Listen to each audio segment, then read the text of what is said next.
A QN90D é uma das melhores TVs da Samsung, com um diferencial importantíssimo: disponibilidade em tamanhos menores. Como o tamanho é igual preço em televisores, ter uma QN90D de 43 ou 50 polegadas aumenta muito o acesso a essas tecnologias avançadas de TV, o que por sua vez torna ela uma TV bastante versátil. Ela é gamer, ela é um monitor, é só uma TV mesmo também para quem só quer algo menor. É uma proposta bem legal, mas que ainda precisa ser analisada. Bora descobrir se ela é a TV certa para aquele seu espaço reduzido, e caso você se interesse, teremos links de compra aqui na descrição. E agora, roda a vinheta!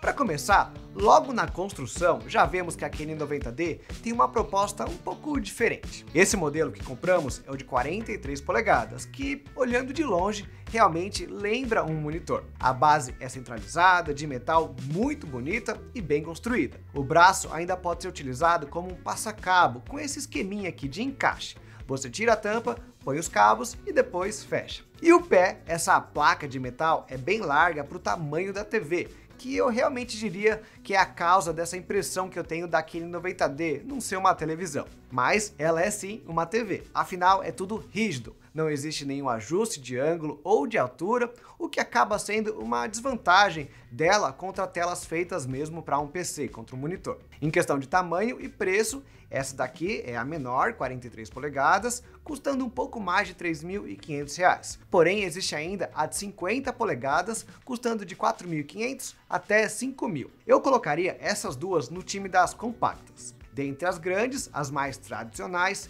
existem mais duas versões, 55 e 65 polegadas. Foram apenas esses 4 modelos que vieram para o Brasil, mas eu acho que ficou muito evidente que o foco ainda está totalmente em 50 e 43. Por quê? Bom, a versão de 55 ela não estava disponível quando eu preparei esse roteiro. E a de 65, nas poucas lojas que eu ainda encontrava estoque, o valor estava muito acima do esperado, quase R$ 10.000. Isso é, às vezes, mais de R$ 2.000 mais cara que a QN85D da Samsung também, que tem tecnologias parecidas. Contra a QN90D de 50 é praticamente o dobro. Por mais avançadas que as tecnologias delas sejam, não é para tanto. Para mim, isso só deixa bem claro que 55 e 65 polegadas, o que a Samsung quer mesmo é que você pegue a QN85D, enquanto que a QN90D, essa daqui, tá cada vez mais nichada no Brasil, para quem se interessa em TVs pequenas e mais especializadas. E aqui nessa categoria temos muita qualidade sim.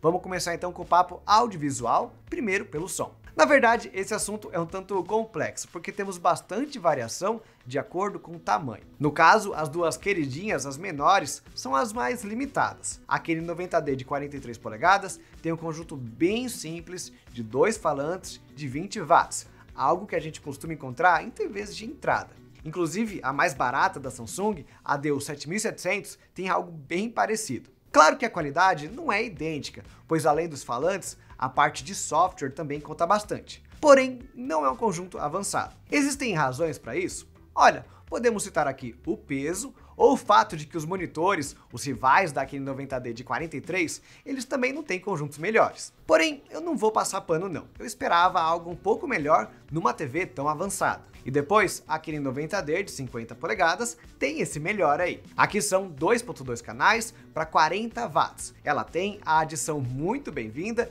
de 2 woofers para destacar ainda mais os graves dos sons. Fica assim mais agradável. E lá no topo, as maiores, elas possuem então 4.2.2 canais. Um sistema já de topo de linha mesmo, com bastante nuance, bastante qualidade, que é algo raro de encontrar em TVs hoje em dia. Não recomendaria você comprar uma QN90D de 65 ao invés de 43 por causa do som. Só que é importante ressaltar que elas têm essa separação. Mostra que a Samsung fez alguns cortes nas menores para baratear um pouco elas. Depois, em imagens, aqui é onde a QN90D tenta conquistar o seu coração. Ela tem uma das melhores especificações para uma tela LCD. É uma TV 4K de até 144 Hz de taxa de atualização nativa. Aqui já podemos fazer alguns paralelos com os monitores, pois 144 Hz é um valor comum lá, mas não nas TVs, que costumam ter taxa de 120 Hz. Ambos os valores proporcionam um movimento mais fluido, desde que a fonte esteja batendo uma quantidade de quadros por segundo que seja parecida. Filmes e vídeos geralmente chegam em 24 ou 30 quadros por segundo.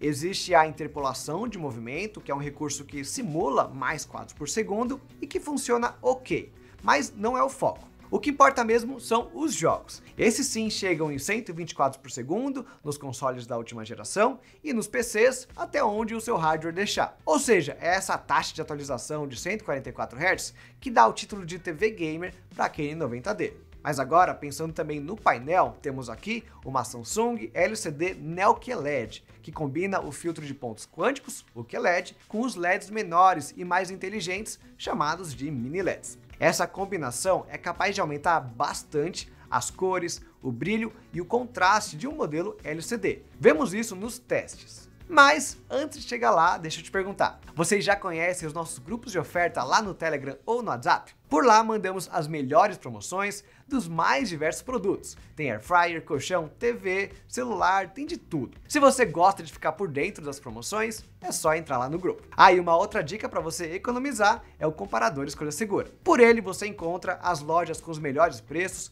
testa cupons automaticamente e ainda cria alertas para ser avisado assim que o valor daquele produto que você tanto quer ficar melhor. Tudo para te ajudar a sempre pagar mais barato. Os links estão aqui na descrição e bora voltar pro vídeo. Bom, com o colorímetro, medimos uma cobertura de 92% da gama de cores de cinema, o DCI-P3. O contraste chegou em 6.880 por 1 e o brilho bateu incríveis 829 nits. São todos ótimos valores. Aliás, só as TVs 8K da Samsung que superam eles. Mas olha, explicando um de cada vez, a cor é realmente um dos pontos fortes da TV. Qualquer cobertura maior que 90% já significa que você vê uma cor bem viva, mais forte mesmo. O legal é que ela consegue ter essa intensidade extra, mas é relativamente realista. Algumas TVs de entrada, principalmente, tentam aumentar a saturação, mas perdem os detalhes, não é o caso aqui. Então ela tem um vermelho forte, um verde vibrante e um azul que, ok, esse é meio inventado às vezes, mas ainda é muito bonito, ele parece real. Na parte de contraste, o valor na verdade é uma medição um pouco incerta. O que acontece é que ele é melhor na realidade. Não que esteja errada, né? 6.880 por 1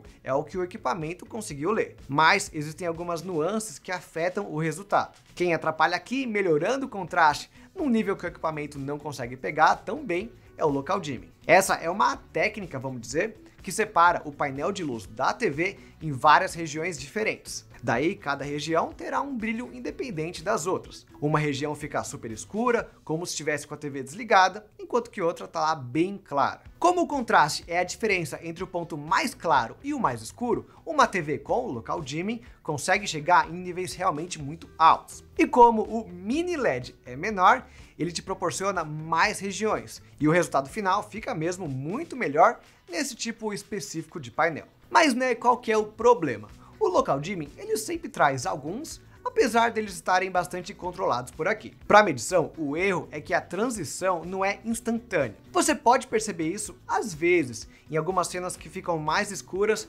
depois de alguns milissegundos. Mas é algo que já atrapalha o cálculo do contraste final dela. Além disso, o local dimming ele consegue deixar o preto bem escuro quando a cena é escura. Em cenas claras, talvez você veja um tom um pouco mais cinza. E por último, o que a gente sempre comenta é o blooming, onde uma espécie de aura branca aparece ao redor de um objeto. Isso pode atrapalhar em algumas situações. A gente sempre cita as legendas, porém aqui naquele 90D, olha, eu quase não percebo ele. Algumas vezes eu tava lá testando e até estranhei porque não via nada. Precisei abrir as configurações para ter certeza que o local dimming tava ligado mesmo. Realmente é algo que melhorou bastante nos últimos anos, que ainda existe, mas não deve te incomodar tanto. Principalmente quando você usa ela como um monitor, quando o brilho não vai ficar no máximo. A gente mediu 800 nits, né? Imagina esse sol aqui na sua cara a menos de 1 metro. Nem dá. Eu consegui trabalhar tranquilo com o nível de brilho no 20 ou até no 10. Bom, o resumo da imagem é até que fácil. Basicamente, entre as TVs LCD de 43 polegadas, não existe nenhum modelo que chegue perto. Até porque todos os outros costumam ser de entrada. Contra monitores, existem alguns modelos com mini LED, QLED e tudo mais, só que eles são bem mais caros, às vezes passando de R$6.000, e a tela também é menor, de 27 ou 32 polegadas. A vantagem da K90D é você ter algo maior para um monitor, 4K e com todas essas tecnologias juntas. Dá para discutir mais sobre o assunto, mas o resumo é esse. Só que antes de mudar totalmente de assunto, temos algumas funções ou recursos que afetam bastante a imagem, mas eles não estão ligados ao painel, e sim ao software. O principal, que é uma grande evolução inclusive da inteligência artificial desse ano, é o HDR, ou melhor, a remasterização automática para HDR. Basicamente, a TV agora, ela consegue pegar um conteúdo SDR de menor qualidade e deixar ele um pouco mais bonito, mais colorido, simulando um efeito HDR em cima dele. Não faz milagre, tá? Mas geralmente funciona. É uma forma de você aproveitar um pouco mais a grande capacidade da sua TV em conteúdos mais antigos. E caso você esteja se perguntando se existem diferenças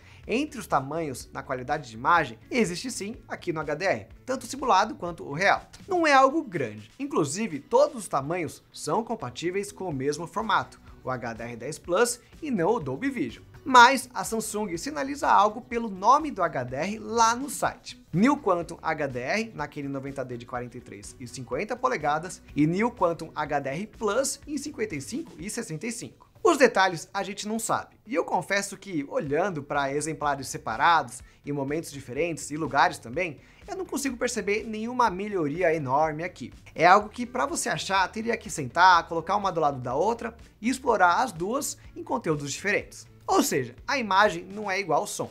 O som você percebe fácil lá que os maiores são melhores, mas imagem eu diria que não. Voltando agora para o uso como monitor, vale comentar que todos esses recursos podem afetar de forma positiva ou negativa o seu uso. De forma positiva, temos a presença do FreeSync para quem vai jogar na tela e também uma latência bastante baixa. São recursos que geralmente você não encontra em TVs menores, mas que melhoram muito a experiência jogando numa TV monitor. E de negativo temos o otimizador de contraste, que eu não recomendo. Se você ligar ele para deixar o preto sempre preto, sem depender lá do local dimming, aí não vai dar para você ler texto direito, vai ficar muito ruim. Essa grande quantidade de recursos, inclusive, e a incerteza do impacto deles, pode ser algo chato de TVs ao invés de usar um monitor, quando você está com um PC ou um console. O monitor, de verdade, ele vem já redondinho para esse uso específico, enquanto que TV tem coisa que funciona, tem coisa que não. E para fechar o vídeo, eu queria comentar apenas rapidinho do Tizen, que ganhou algumas novidades nessa geração.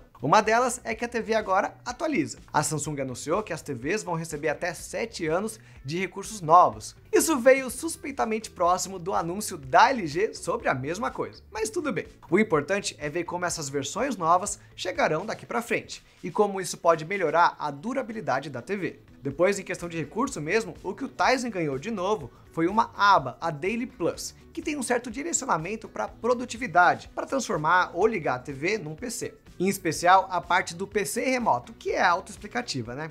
Você mexe no PC pela TV sem precisar conectar ele direto. Funciona tão bem quanto a sua internet permitir, mas o legal é que pode ser usado com Windows ou com Mac. Essa aba Daily Plus também tem uma parte especial para os SmartThings, transformando a TV numa central da casa inteligente. A utilidade dele vai ser maior à medida que você tiver mais dispositivos inteligentes em casa, principalmente da própria Samsung, né? Seja como for, é mais uma forma de você usar a sua TV para mais do que só assistir filme. E além dela, temos também a aba Gaming Hub, que não é nova, mas está em constante expansão, sempre recebendo mais serviços de streaming de jogos integrado à plataforma Tizen. Muita gente se interessa pela K90D por causa disso, apesar dos recursos estarem disponíveis em todas as TVs da Samsung.